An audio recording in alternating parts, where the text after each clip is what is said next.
科技應用的總結報告。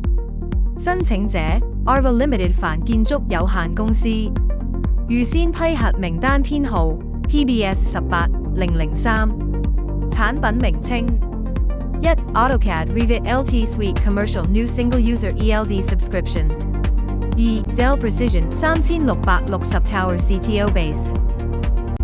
主要功能如下：對建造過程的主要改善如下。創新元素：主要技術 Hardware Upgrade and Software for Technical Execution。與現行做法及普遍產品型號的比較如下。與預先批核名單內產品及競爭者的比較如下。應用例子：工程項目例子 Design and Construction of Chinese Medicine Hospital and Government Chinese Medicines Testing Institute in Seong Kwan-o。現今建築物外形新穎，此軟件能提高繪圖設計開發，促進生產力。應用例子：從手繪草圖用 AutoCAD Revit LT Suite 畫成精準的圖則，再經一輪評論與改動，再利用 AutoCAD Revit LT Suite 進行繪圖設計，再導入至3D 建模軟體進一步處理。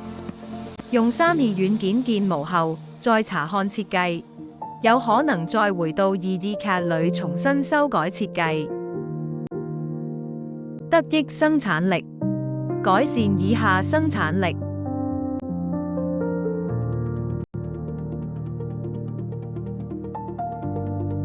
得益環保：改善以下環保效益。BIM Building Information Modeling。建築資訊模型應用施工過程和主要功能如下：衝突檢測、屋宇裝備協調、建築立面設計及調整、組裝合成設計。智慧建造帶嚟管理模式嘅革命，全流程應用邊緣技術 VR 技術助力設計優化 ，AR 技術方便圖紙熟悉、施工、驗收及維修保養。3D 鐳射掃描技術輔助品質檢查 ，MES 生產管理系統實現 MIC 單元件嘅計劃、生產、品質及運輸管理等，提高項目製造執行能力。千里之行，始於足下，大道不孤，為身自圓。